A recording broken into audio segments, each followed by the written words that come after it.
আয়ুষ্মান ভাৰত।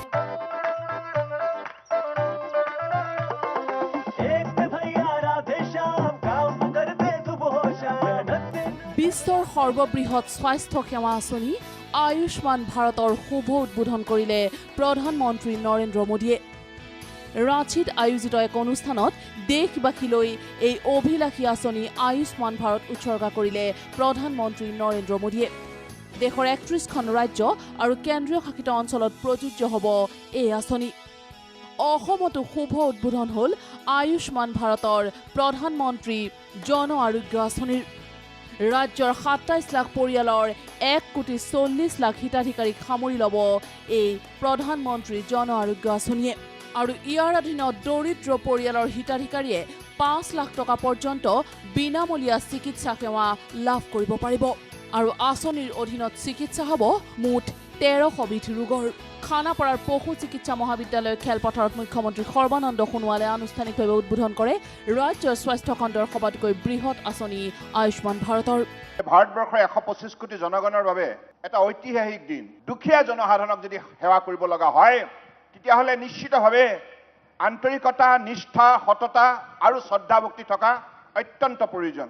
আজি এইখিনি ভাৱনা শক্তি লৈ মাননীয় প্ৰধানমন্ত্ৰী নৰেন্দ্ৰ মোদী ডাঙৰীয়াই ঝাৰখণ্ডৰ ৰাঞ্চী চহৰৰ পৰা ভাৰতবৰ্ষৰ জনগণৰ বাবে আয়ুষ্মান ভাৰত প্ৰধানমন্ত্ৰী জন আৰোগ্য যোজনা আজি উৎসৰ্গা কৰিলে।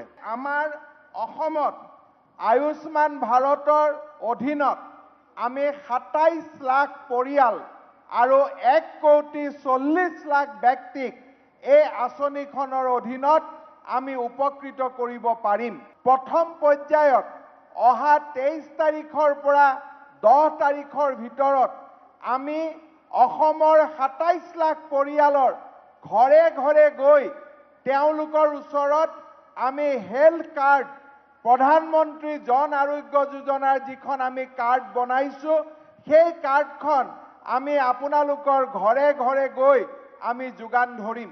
এই আঁচনিৰ শুভ উদ্বোধনৰ লগে লগেই গুৱাহাটী চিকিৎসা মহাবিদ্যালয় হস্পিটেল আৰু ডিব্ৰুগড়ৰ অসম চিকিৎসা মহাবিদ্যালয় হস্পিটেলত ৫ গৰাকীকৈ ৰোগীয়ে এই আঁচনিৰ অধীনত ৫ লাখ টকা পৰ্যন্ত বিনামূলীয়া চিকিৎসা সেৱা লাভ কৰিবলৈ সুবিধা পাইছে। আৰু আয়ুষ্মান ভাৰতৰ শুভ উদ্বোধনৰ লগে লগে হিতাধিকাৰীয়ে এই আঁচনিৰ অধীনত সুবিধা লাভ কৰা অসম প্ৰথমখন ৰাজ্য। এই মন্তব্য স্বাস্থ্যমন্ত্ৰী ডক্টৰ হিমন্ত বিশ্ব শৰ্মাৰ। আমি অতি গৌৰৱেৰে সৈতে জনাব খুজিছোঁ যে যদিও আমি ১৫ অক্টোবৰ আৰু ১ নৱেম্বৰত ১৩০০ বিধ বেমাৰৰ চিকিৎসাৰ কাম বিনামূলীয়াকৈ মেডিকেল কলেজত আৰম্ভ কৰিম, প্ৰাইভেট নাৰ্ছিং হোমত আৰম্ভ কৰিম বা জিলা চিকিৎসালয়ত আৰম্ভ কৰিম, কিন্তু কেঞ্চাৰ, কিডনি বা আমাৰ হাৰ্টৰ এটেক বা আমাৰ নিউৰলজিকেল প্ৰব্লেম বা জুই জ্বলা বা শিশুৰ বেমাৰৰ ক্ষেত্ৰত এই আঁচনিৰ সুবিধা আজিৰ পৰাই আমি লাভ কৰিবলৈ সক্ষম হ'ম। আপোনালোকে আচৰিত হ'ব যে আজি প্ৰধানমন্ত্ৰী ডাঙৰীয়াই এই আঁচনি যেতিয়া উদ্বোধন কৰিলে তাৰ পিছত কিছু দুখীয়া ব্যক্তিয়ে আমাৰ মেডিকেল কলেজসমূহত গৈছিলে।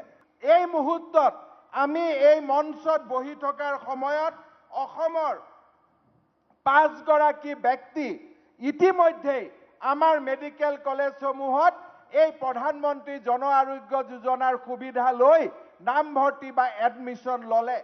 অৰ্থাৎ এতিয়াৰে পৰা ৰাজ্যৰ দৰিদ্ৰ পৰিয়ালৰ ৰোগীয়ে আয়ুষ্মান ভাৰত আঁচনিৰ অধীনত ৫ লাখ টকা পৰ্যন্ত আৰু অটল অমৃত যোজনাৰ অধীনত ২ লাখ টকা পৰ্যন্ত অৰ্থাৎ মুঠ ৭ লাখ টকা পৰ্যন্ত বিনামূলীয়া চিকিৎসা সেৱা লাভ কৰিব পাৰিব। কিবা যদি ঔষধ হস্পিটেলত নাই সেই ঔষধ তেওঁলোকে আমাক বাহিৰৰ পৰা কিনি দিব। কিবা যদি ৰোগৰ পৰীক্ষা হস্পিটেলত যদি সম্ভৱ নহয় তেওঁলোকে আমাক বাহিৰৰ পৰা কৰাই আনিব আৰু তাৰ পিছত সম্পূৰ্ণ বিনামূলীয়াকৈ আমাক ৫ লাখ টকাৰ ট্ৰিটমেণ্ট আমাক যোগান ধৰিব। ৰাজ্যৰ ২৭ লাখ পৰিয়ালৰ ১,৪০ লাখ লোকক সামৰি ল'ব এই আঁচনিয়ে। ৰাজ্যৰ সকলোবোৰ চিকিৎসা মহাবিদ্যালয় আৰু ১২০খন নাৰ্ছিং হোমত ৰূপায়ণ হ'ব এই অভিলাষী আঁচনিৰ।